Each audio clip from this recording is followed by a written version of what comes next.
What's going on, everybody? Welcome back to another episode of the Atlantic Files, the number one podcast on the number one division in the NBA, brought to you by the Underdog Sports Podcast Network. As always, joined by your host, myself, Alex Fishbein. We got Mike Bash with us this week. Dennis is out for the week, but he'll be back soon. Mike, what's going on? Not much. How are you doing? Good to be back after a few weeks off. I come and go. I'm like the wind. I know it's you're at like every sporting event imaginable all the time. Yeah, things are great. Things are great. It's a busy time of the year. That's for sure. Yeah, that especially right now. How's Rutgers doing? I haven't looked at any college basketball at all yet this season. I don't want to talk about it. Oh God. We were 6-2. We went to Columbus.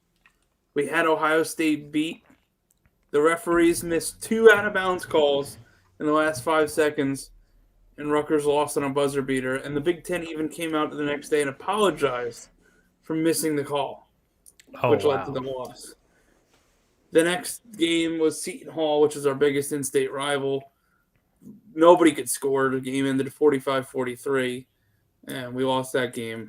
We had a similar situation with the out-of-bounds, but we probably wouldn't have scored anyway. So 2 back-to-back gut-wrenching losses, had a chance to be 8-2. 6-0 with our, full undefeated with our full roster, and now we're staring at 6-4 with a must-win game against Wake Forest coming up on Saturday. So the season could go south quickly or hopefully rebound very fast, but we'll see what happens. I will say, if there's a team that I was cheering for outside of Pitt, it probably would be Wake Forest. And it's not because they're playing you guys.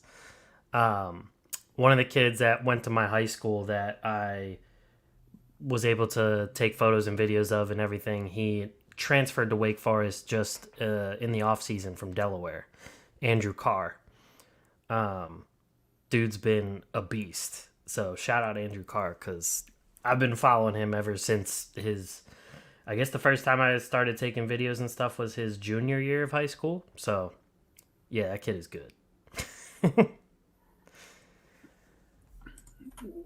You said he's on Wake? Yes, he transferred to Wake from Delaware. Oh, okay. Yeah. That's right in your wheelhouse. Yep. What's he I don't know. I don't know if I don't know if they have him playing the 5 or the 4, but he usually can interchange between the two. What's his name again? Andrew Carr. I feel like I saw you posting about him before. Oh yeah, you definitely have. Like I said, I used to do photos and yeah. All right, I remember this kid. I used to do photos and videos for him in high school because he went to my high school.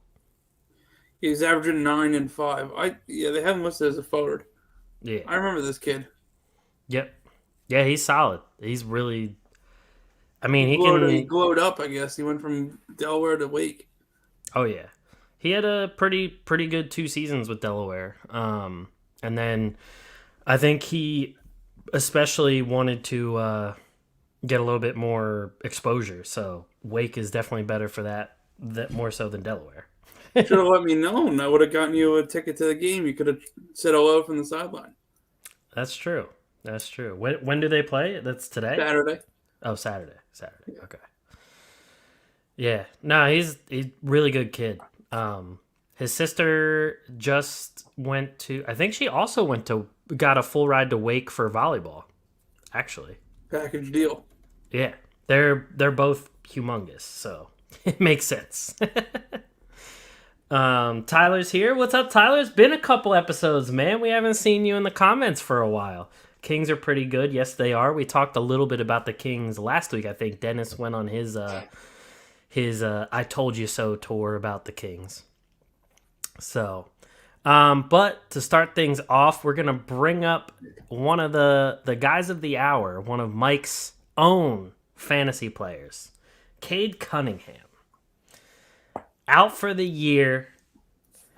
Won't be scoring any fantasy points anytime soon. I mean, what are you thinking? Do you think? First off, what's the actual injury? It was his heel, was it, or was it his ankle, or is that not even close? Am I thinking of somebody else? It was his shin. Oh, shit, that's what it was. So he's having surgery on, like, is he, like, what exactly happened to his shin? He's having surgery on his left shin. Yeah, torn shin. I don't know. He, I'm looking at the report right now, and it doesn't exactly say what it is. It just says bruised shin. He's dealing with a left shin injury. I don't know what. I really don't know what it was. yeah. It like every article I've seen just says, "Oh, just a shin injury." Probably like a ruptured shin. I don't know. Yeah, I mean it sucks. He's a great young player. I think he has a chance to be one of the better young players in the league. Obviously, like we said off the air, guys don't have usually when guys have these major injuries, they don't. It's something that lingers with them for years and years. So who knows? Is it an injury that he'll bounce back from week one, next week, or is it going to take him half of next season to get back to what he was? You never know with guys. I mean, the good thing he's 21 years old, 22, 21 years old, so right. He's got time, he's got health or youth on his side, so I'm confident in his ability to get back to where he was and take that next step as he looked poised to do. But I know the Pistons aren't terribly worried because they're just tanking for Wembanyama. So at this point, it is what it is. True. Yeah, I mean, he definitely was looking really good in the 12 games that he did play. I mean, he was putting up more points, more rebounds, more assists. The steals went down a little, but the turnovers went down a little as well. The only worrisome thing with Cade this season was that his three-point percentage went down with less attempts. So hopefully, while he's rehabbing and getting back, he can work on that, get the shooting back up, and get it to a place that's a lot more efficient than 31% for his rookie year and 27.9% for his second year. But yeah, I mean, like you said, Cade, he's 21 years old.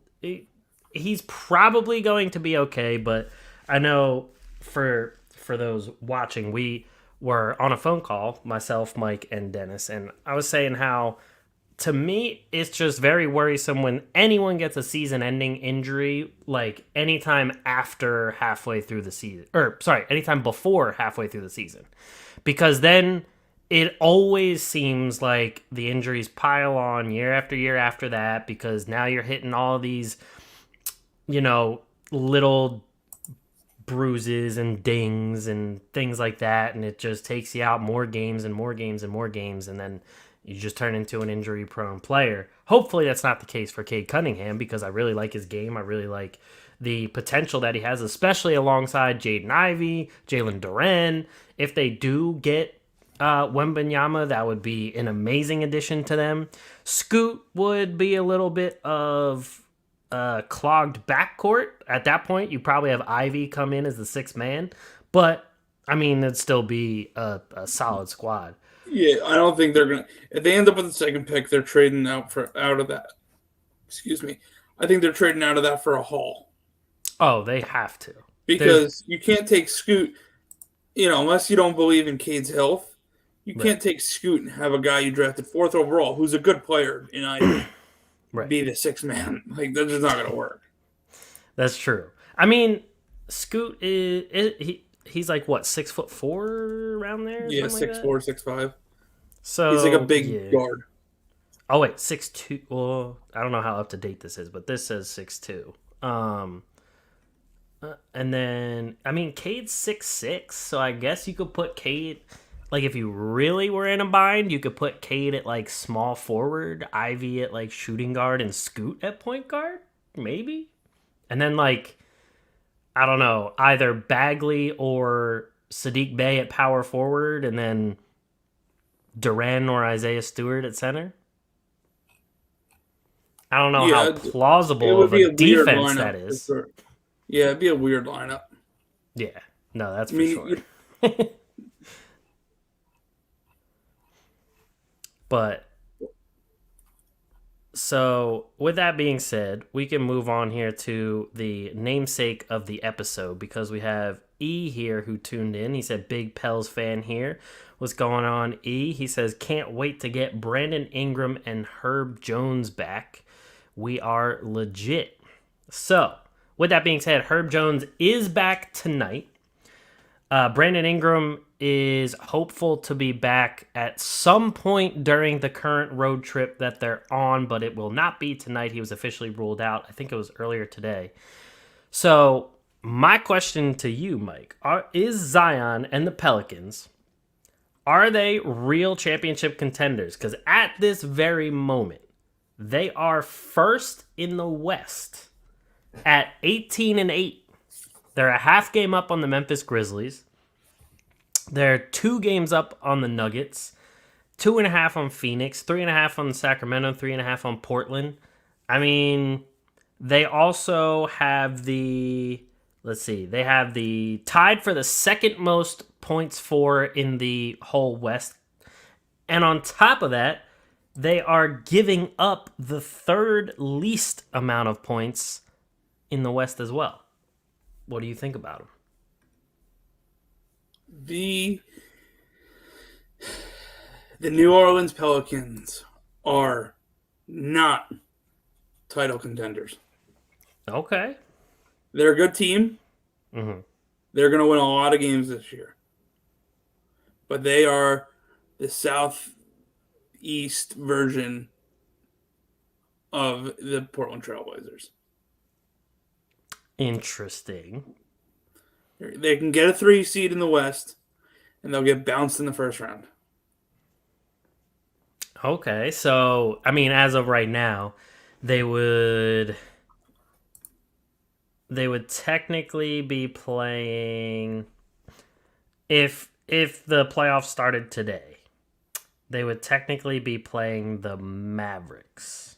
So you would say, would you say that the Mavericks would beat them? There's definitely a chance. Okay. I mean, I gotta say, I don't know if I would call them championship contenders, but I would call them like Western Conference contenders. Like, I think they could make the Western Conference Finals. Can they get out of the first round? Sure. Can they get out of the second round? Sure. But I don't see them as an NBA Finals team. I see out of the West, I see the Denver Nuggets, the Memphis Grizzlies, and Golden State, obviously. Eventually, they'll right the ship and go on a run as the 3 true contenders in the West. Okay. I mean, I will say that the Phoenix Suns, I think, still have a chance to right the ship a little bit as well. Not that they're, like, sinking or anything, but whenever Devin Booker comes back, obviously, that'll get a little bit better. And I think whenever they finally find a trade for Jay Crowder, as long as they bring in, like, another, like, stretch 4-ish, kind of, like, a guy who can, like, sometimes play the 3 or whatever it may be, I think that would be big for them. The whole injury to Cam Johnson definitely hurt Phoenix a lot more than I think people really understand. So I do think they're pretty vulnerable at the moment. But I don't know. I could see, like, right now, I would agree with Memphis and Denver being towards the top of, like, the championship contending list. Golden State, I do just have to see them improve a little bit more for me to be like, all right, they're back to being a championship contender again, because their defense has been god-awful. It's one of the worst in the West. Not just the West, but one of the worst in the league. And as the superstars keep getting older, they're missing a little bit more games. Clay isn't the same person that he usually is. Draymond's been out here and there. They still have to figure out how good the young guys really are. Memphis, to me, I think is up there because of their depth. Like, they've had guys hurt and still haven't, like, missed a beat in a lot of different games. So that's played to their favor. But I gotta say, with the Pelicans, they've missed Ingram for a good bit of time. They missed McCollum for a little stretch. Zion was out for a little stretch in the beginning as well. And they really didn't hit that big of like a hiccup in the road of their season so far. And guys like Trey Murphy, even Herb Jones when he is playing, Larry Nance is playing a little bit better. Najee Marshall has played well in relief. Jose Alvarado, he had his career high like a week or two ago, and he's been playing very well off the bench. Their rookie Dyson Daniels has proven to be a contributing player when he is on the floor. And even after all of that, you get down to like Devontae Graham and Hernan Gomez and guys like that, and even Jackson Hayes, that I wouldn't consider, like rotation guys all the time, but they are contributing players that I think can at least add to the depth if people get hurt. Yeah, and that's my biggest worry with them is I don't think they have the depth to truly hold up. I think they have, they have Zion, they have Ingram if he ever stays healthy. You got Valanciunas and McCollum, right? Trey Murphy is good, but let's see him do it over the full season. I like a guy like Dyson Daniels, but he's 19 years old? Like he's a year or two away, right? I like let's look what else they got there. I like Herb Jones as a defensive stopper, and Jose Alvarado as a defensive stopper. But in the playoffs, you need to be able to play both sides of the ball, or you get exposed. Are they going to be able to, play 30 minutes a game in the playoffs? Larry Nance Jr. again, good regular season player, can't shoot the ball. He gets exposed in the playoffs. Devontae Graham is kind of disappointing, but he's a veteran, so I think he's a guy whose game would elevate when it gets tight, and you get to the playoffs. But like Hayes, we haven't seen much from. Temple, we haven't seen much from. Hernan Gomez is probably better off going to film a movie with his brother than play in the NBA at this point. So they have 3 difference makers, 4 solid parts, and 8 guys that you don't know what you're going to get. Now, they could make a trade at the deadline, right? Every team can do that and bring in an impact guy, and that changes the whole complexion of the team. We saw that with Toronto when they went and got Marcus Gasol. Like, if there's a trade that comes out of nowhere like that, then sure, like, could they be a title contender? Sure, but I can't predict that right now. I'm not Woj. I don't got that kind of sources. I mean, to be honest, I like Valanciunas, but I feel like if they made a trade that centered around Valanciunas and brought in somebody like Miles Turner, I could see that being a pretty solid swap, especially defensively, because there's a few guys on the team that, you named Herb Jones and Alvarado as defensive stoppers, but like Brandon Ingram isn't that good of a defender. Zion's an okay defender. CJ McCollum, not that great of a defender. So like when you have your star players out there, he could be Miles Turner, at least. He could stretch the floor a little bit. He could play defense. He's a good rebounder. I think he would be a solid addition. Even the Pelicans themselves changed their whole trajectory when they traded for CJ McCollum in the first place last year, when they made that deadline deal to get him. And that wasn't even something that like pushed them to championship contention at the time, because Zion was still hurt for the rest of that season, but they pushed who was it? Phoenix to the very brink, I think it was. I believe it was Phoenix. They pushed to 7 games and they played them very well. And now this year they've been pretty much dominating Phoenix, and they really have their number.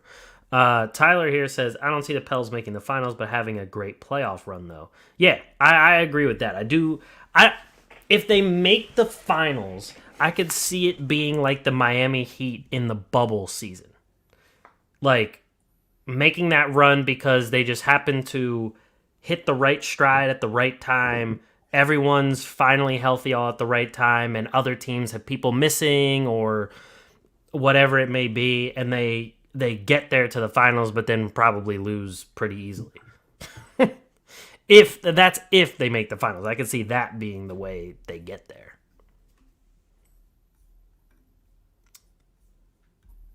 Yeah, I mean, we never know what's going to happen, right?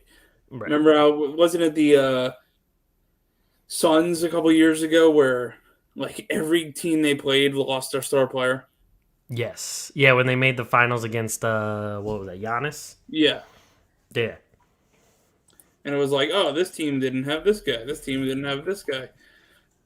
And they made their way into the championship. Yeah. No, yeah, that's the only way I could see the Pelicans making the finals right now. But say all these guys, they get healthy, stay healthy for the rest of this season, make some noise in the playoffs. Come next season, I could see them making an even bigger impact because then, I mean, right now, even like with Zion's only 22. So like Zion, it's not like he's even scratched his prime just yet. He only played like a season and a half, and then he missed all of last season, and now he's back again playing. Like his rookie season, he only played 24 games. Then he played 61, had a tremendous season, and then missed a whole one. So he's still got time to develop. His 3-point shot got a little bit better from the last season that he played. And then on top of that, like Brandon Ingram, while injury prone, he's still only 25. Trey Murphy's 22. Herb Jones 24. Najee Marshall and Jose Alvarado, they're 25 and 24. You brought up Dyson Daniels being 19. I mean, there's still a lot of youth on this team, even though Ingram's been in the league for a while. And CJ McCollum being your veteran is not too bad to have. Yeah, for sure, for sure. I mean, hey, who's it? Tyler? Or was the other guy? That's a fan. E. It's a great time to be a fan. And you have the Lakers pick, which where is that looking at right now? That's a good question. The Lakers are fourth worst in the West, and bottom. You got a top 10 pick. Maybe you get lucky. You add Wembanyama, Ingram, Wembanyama, and Zion is not a bad core for the next 8 years. So if I'm New Orleans, I'm very happy with what they've built since trading away Anthony Davis. True. They currently would be at the number 8 pick. So if I go to Tankathon here and we plug that in, so yeah, Lakers would go to New Orleans. They're currently tied for the 8th pick. I just simmed the lottery and it put them down at 11. So let's see if I throw the mock draft in there. Right now, the mock at like the 8-9 spot is Dylan Mitchell from Texas or Osar Thompson from that overtime elite league or whatever it is. Yeah. So, I mean, both of them being like a wing player, which isn't bad, but I guess I don't know. I don't know what you exactly would you want a center if you're New Orleans, or would you want a point guard? Probably. See, that's the problem. CJ McCollum's been the biggest issue his whole career. Right. He's not a point guard, but he's a super small shooting guard. So he played with Damian Lillard, and you had 2 small guards out on the court, and they got abused. Mm-hmm. Now you bring him to New Orleans. It's the same thing. You put him on the court with Jose Alvarado, they're going to get abused. You put the ball in his hands, he's not a true point guard. Right. I think Ingram is a little bit better of a playmaker than we give him credit for. Mm-hmm. He's averaging McCollum's averaging 6 assists, Zion's averaging 4, and Ingram's averaging 4.5. CJ McCollum, he's a great player, but he causes issues for whatever team he's on. Yeah, he's just that like right in between guy that you need either this or this. But he's the one that's in between and doesn't give you like the elite parts of either one. Yeah. No, but if they somehow got like one of those big guards, like a 6'6" one or something, like that would probably be the most ideal situation. Like I mean, Amen Thompson, he's 6'7". He's like a shooting guard, point guard from Overtime Elite. There's also, I guess, I mean, and don't take my word for it just yet because I haven't done all my scouting on these people. You would know more than me in this regard right now. There's Nick Smith Jr. from Arkansas, who's also a combo guard. He's 6'5", so he's a little bit on the bigger side. So maybe someone like around that kind of build. I don't know, but Yeah, I didn't. I thought Nick Smith got hurt. I could be wrong though. Let me look that up. He might Arkansas have. lost somebody. This is just like the Tankathon mock draft, so it's just rankings updated through. I don't even know what the rankings are. I don't know if it's this guy's rankings or like collective rankings. So, yeah. Yeah, I mean for them. Well, I'm looking at it right now.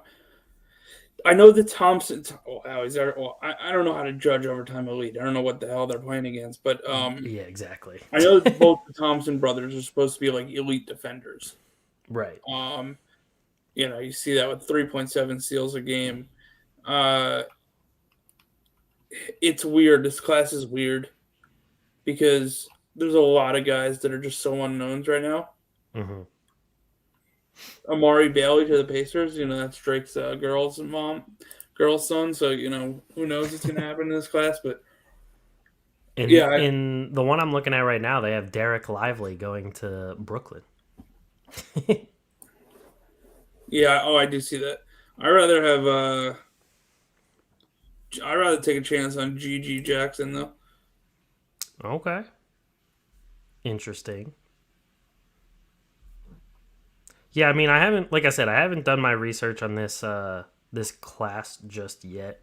I usually wait until like the last third of the NBA season. And then there's also more tape to even look at. So, but yeah, the class does seem a little interesting. But either way, I do have the Pelicans, just to reiterate for those who may have just joined, I do have the Pelicans as a good playoff team, but not as a true finals contender. If the core stays together and they had like one or two pieces next season, then I think they become the the finals contender that they can be. But as of right now, I just don't see it as much. Yeah, I do agree with you. Like Miles Turner could be that impact guy for them.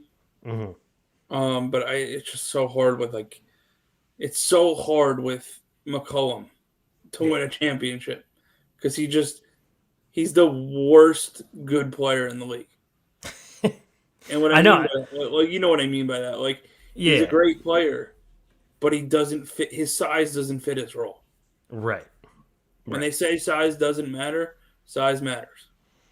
Especially when you are forced to start two undersized people at your two guards. I really thought you would get a kick out of that, but I guess not. No, I mean, I'm not in the same frame of mind as I am when Dennis is just railing off ridiculous jokes. Yeah. But anyway, so Tyler says here Sixers going crazy.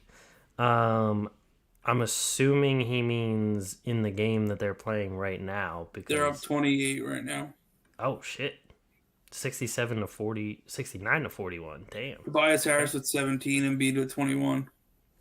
Tobias has been balling lately. I'll definitely give him that, especially when Embiid, Harden, and Maxey were all out at the same time. James Harden has 5 steals. What? Yeah. And already 10 assists, and it's not even halftime? Damn. Let's get into James Harden. So, that being said, I'll bring that up here. You talked about Brooklyn being back in our group chat. I talked about Joel Embiid and the Sixers. I feel like I know what your answer is, but who's more back? I gotta say Brooklyn.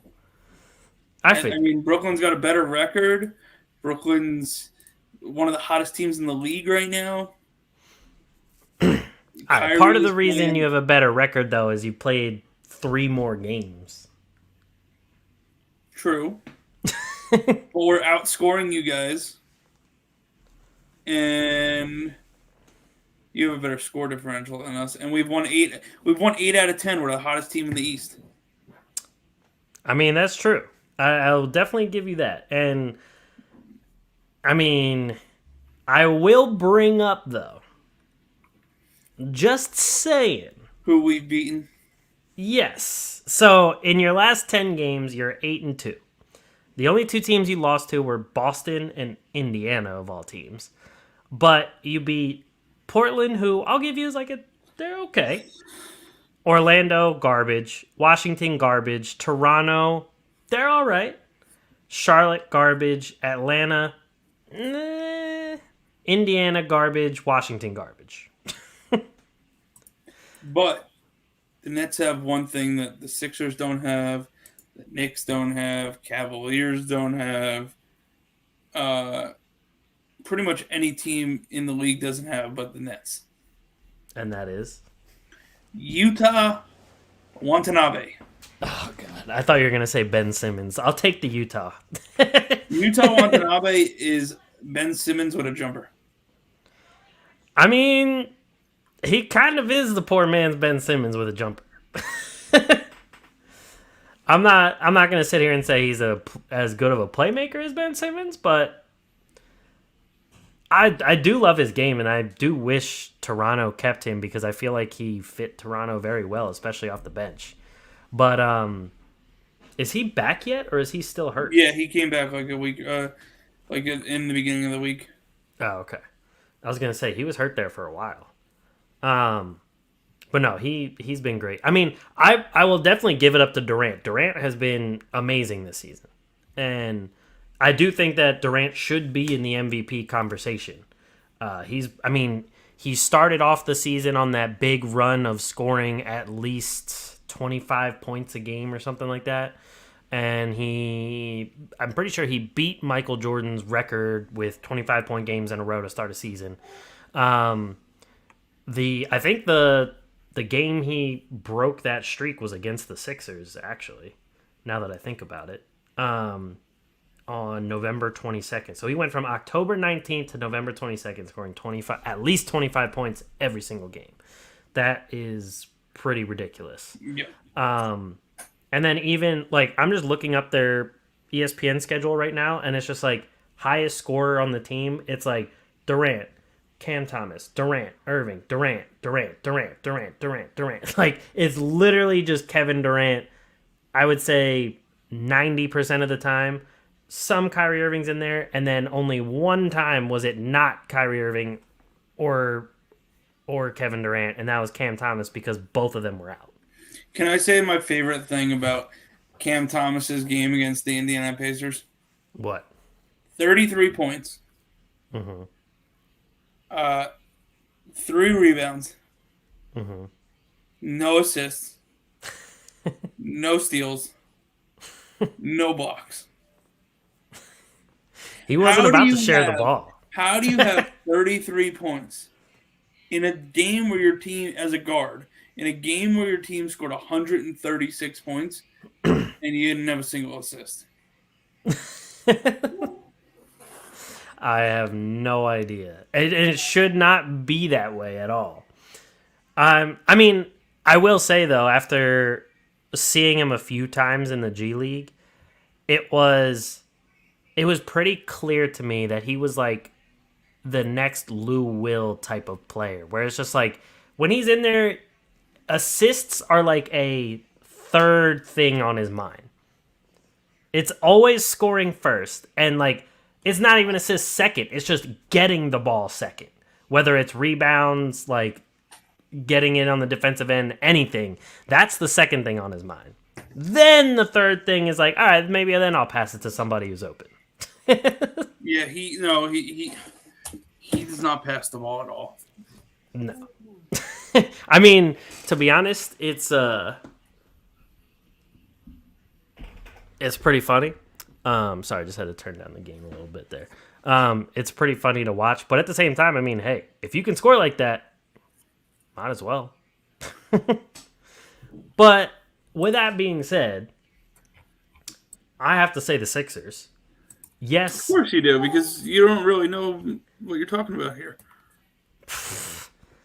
First off, yes, Brooklyn has a better record right now. They've played 3 more games than the Sixers have. Second, the Sixers had a big stretch there where their big 3 wasn't even playing. And in those 5 games, they only lost once. One of those games was against Brooklyn. They ended up beating Brooklyn, who, mind you, Brooklyn was at full strength. Whole starting 5 was there. Joe Harris played. Seth Curry played. Everybody was there. And the Sixers won by 9. Tobias put up 24. D'Anthony Melton put up 22. George Niang put up 16. Paul Reed, 19 points, 10 rebounds, 3 steals, 2 blocks. I mean, the Sixers, when Doc Rivers finally starts to utilize some of their depth, can actually show how good of a team they are. And that's not even counting the fact that Embiid has had 2 50-point games this year. In the last, what is this? Let's see. 1, 2, 3, 4, 5, 6 games, he has scored at least 30 in 5 of them. And Harden has upped his playmaking the moment he's gotten back. D'Anthony Melton has played amazing defense. He's shot better from 3 than he really ever has. And Shake Milton's coming alive finally. I mean, and Maxi's not even back yet. So then you guys can't be back because you don't have all your players. So you just proved my point. But the team is already back because they're that good. You bring Maxi back, and then they're even more back. So they're already back, but they can be more back. I mean, we still beat Brooklyn. Yeah, well, you always beat us. That's not true. You guys destroyed us last season when that whole Ben came back to Philly thing and didn't even play. I will say you guys destroyed the Sixers in that game. That was bad. But so, I'm going to fight for the Sixers in that one. But anyway, so moving on. This one should be a pretty quick hitter. So, new trophy names. They renamed pretty much all the NBA awards. I mean, I understand the sentiment, but I feel like they should have just left it at MVP, 6-man, blah, blah, blah, blah, blah. I kind of also don't like the new look of the awards. I don't know if have you seen those? I have not. Here, let me bring it up here. I wish they didn't touch the MVP award itself, because I thought the MVP award was, I mean, it's pretty iconic in and of itself, so it's not like they needed to change the look of it. So this is the new MVP award, now called the Michael Jordan Trophy. I like the old one more than this.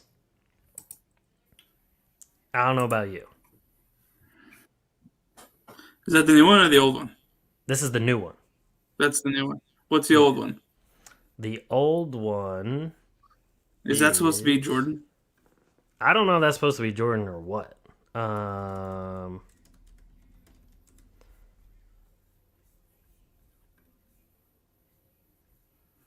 This was the old one. Yeah, I like that one better. Right? Yeah. I thought it was a lot better.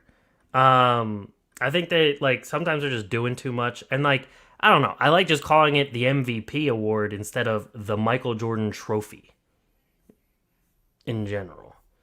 Now they're going to show all the little details. And then there's this is a new award, which I'm still curious, what it exactly entails. But the Jerry West Trophy awarded to the NBA Clutch Player of the Year. I was so confused by that. Yeah, I don't exactly know what this means. I mean, this award, I mean, it kind of looks cool because, I mean, it's a brand new award, so there's not like anything to compare it to. But yeah, I don't know. I don't exactly know what like the criteria is for that. If it's like, because somebody tweeted, if it's points in the clutch, that means like the winner right now would be DeMar DeRozan. Not saying he's not deserving, but like, I just want to know what the criteria is to win it. Yeah, or it's gonna be the guy who hit the most like game winners or something. Right, exactly. And then there's the new or like go ahead baskets in the last 20 seconds kind of thing. Right. Like they have to show something, because then it's just like, all right, what are we doing? Like, how am I supposed to? Like they have everybody make their predictions and so on and so forth. Like, how are you supposed to make a prediction if you don't even know what the criteria of the award is?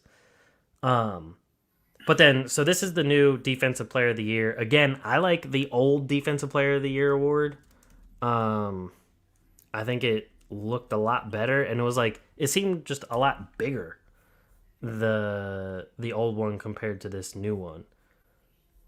Like, the guy who looks like he's actually playing defense.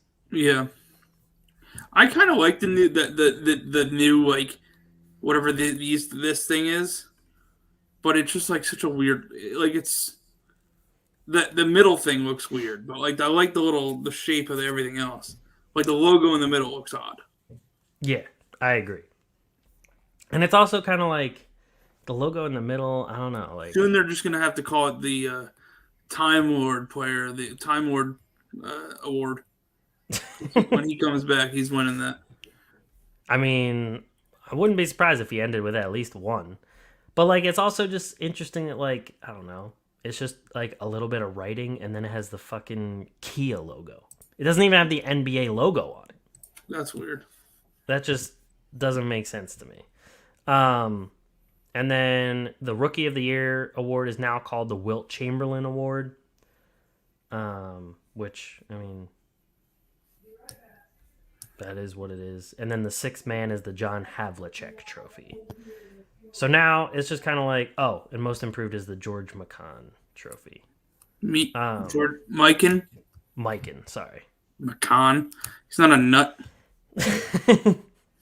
That's just how I'm used to pronouncing something that I see that's like that. But yeah, I don't know. I don't think they really needed to redesign all the trophies. I'm not even like that big of a fan of just, because now they're going to say like, oh, and the winner of the Michael Jordan Trophy, instead of just like the MVP. Well, it's probably because they did that for the All-Star game with Kobe, that they felt the need to do this. Well, they also did it for the, like, how they have the conference trophies.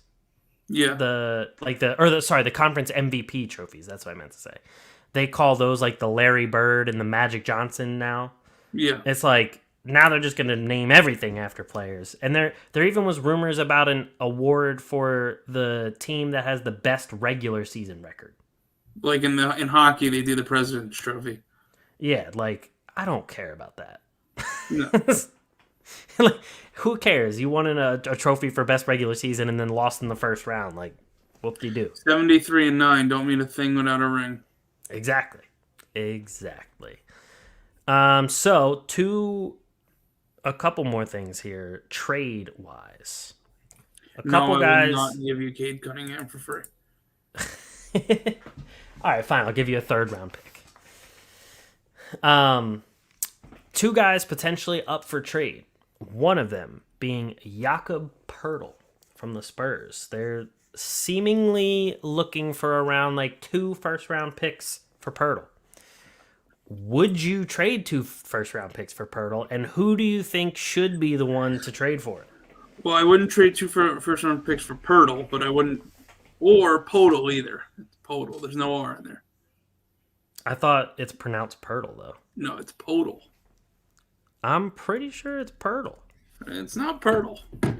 We're about to find out. Where's his basketball reference here? Yeah, Jakob Poeltl. Where do you see that?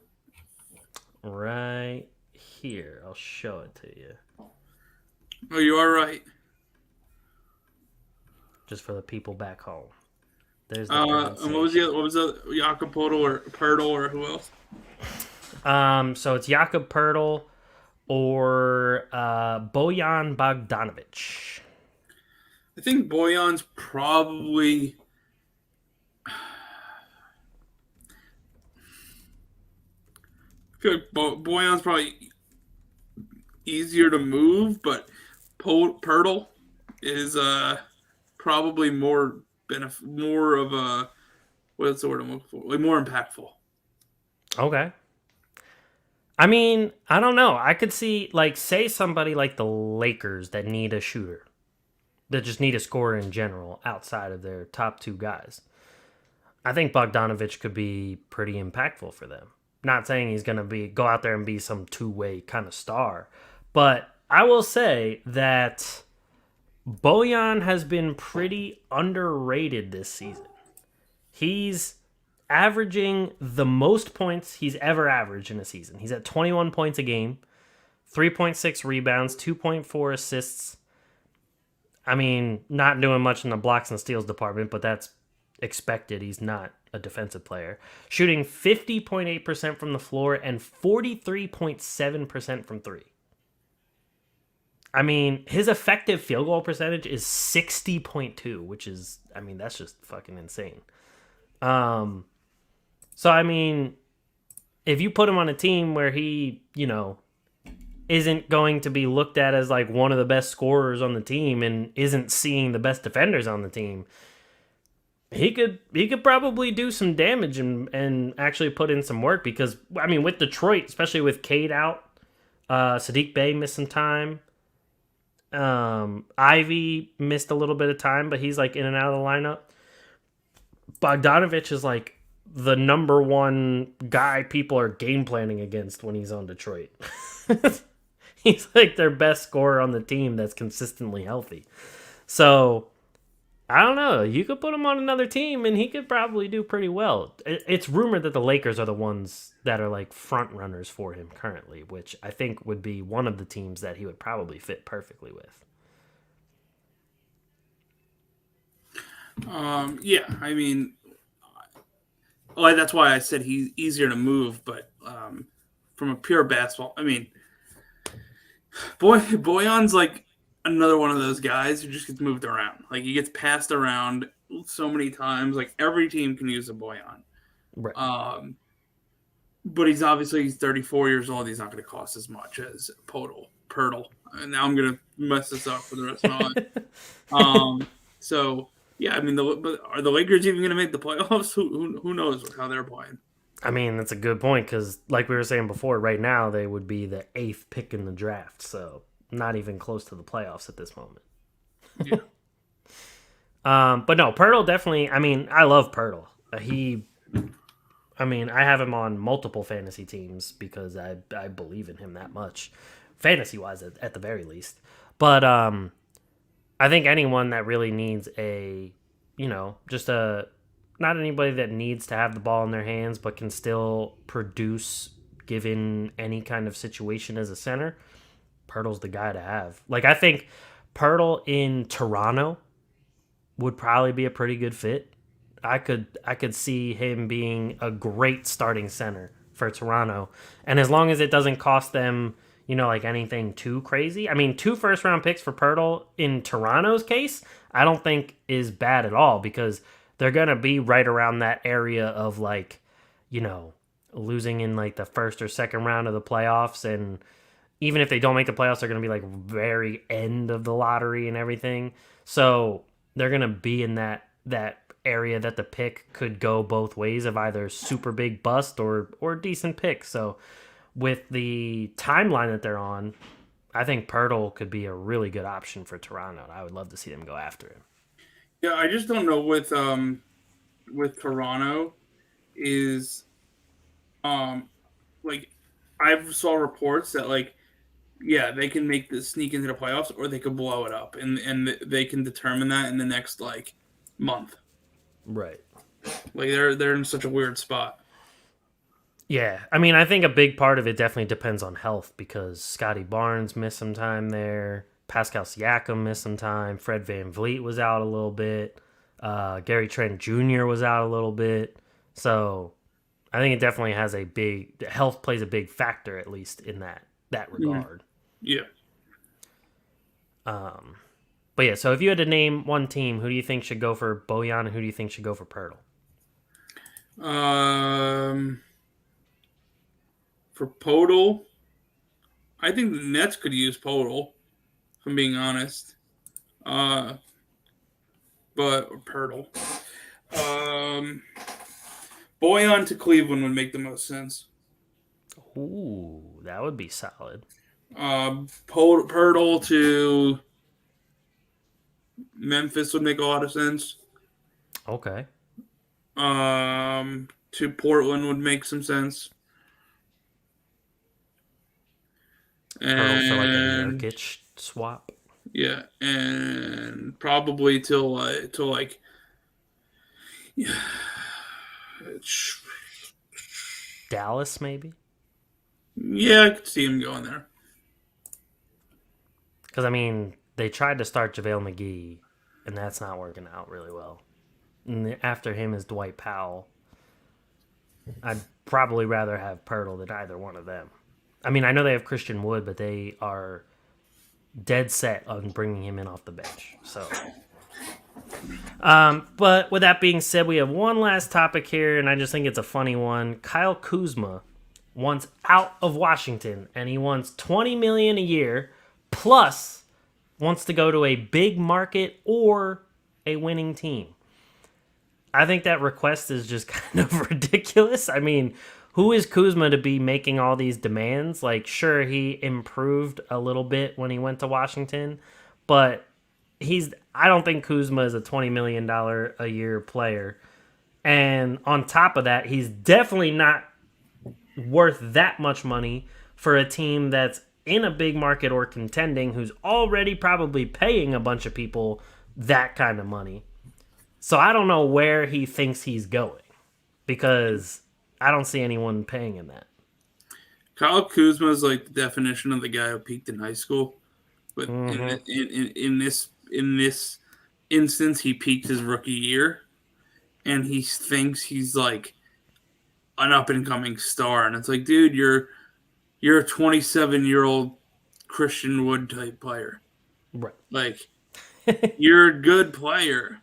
You're a solid piece. You're Tobias Harris at best. Like, Mm-hmm. but you're not like a star. So you can go to a middle of the road small market team and get your bag where they don't have stars around you. Like you can go to Utah and get a, $17 million a year contract, or you can go to New York for $6 million or the mid level exception or $12 million or whatever the number is that they can afford. And you could be a decent, starter for them, but you're not LeBron. You're not Giannis. You're not Durant. You're not even Bol. He's not even Brandon Ingram. I'm kidding. I'm kidding with Bol. You're not Brandon Ingram. You're not Luka. You're not in that. You're not a needle threading player or needle moving player. Right. I could see, like, at most, I would pay him somewhere in the range of 12 to 15 million a year. At most. So, I don't, like, and that's from, like, a winning team, like Atlanta, maybe, if they didn't have John Collins. Or even maybe, like, the Miami Heat, if they clear some money off the books. Like, one of those teams maybe would do that if he was 12 to 15 million a year, but definitely not at 20 million a year.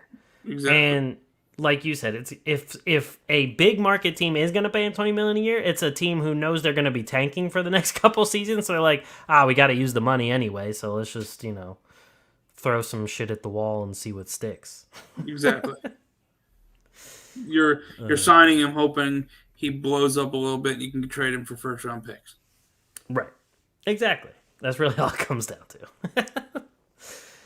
Oh, God. But I think that's it here for us. I do not have a what you got this week. So unless you have anything to get off your chest, I think that's it for us. I just want to say that Dennis said I'm a fraud for being 8-0 in the fantasy basketball league. I don't know how he can come up with that. I'm second in the league in points by 30 points, which is 3 points a week. So I don't know how you can say I'm a fraud, but it is what it is. I will say I did not know until I looked that you had the least amount of points scored against in the Well, that's because I don't have to league. play myself. No, I know, but you still have to play like the other top teams. Well, At least I think you did. I think I played Dennis and I beat him. Yeah. I think out of the top teams, you played him and you played Nas. Yeah, and I beat both of them. Right. Did you So play? I don't know. You play who's on your schedule. I've played them. Defense wins championships. Did you play Speedy Claxton? I don't think so. Okay. Well, yeah. So I guess there's only 2 teams you haven't played. I think Can it's you me tell and him to change his name to like Greg the Egg or something? Why not Speedy Claxton? Because it's we thought it was the actual Speedy Claxton at first. I think you were the only one that thought it was Speedy Claxton. Nas messaged him because Nas is like a high school AAU coach, and he like has players that were getting recruited by Hofstra.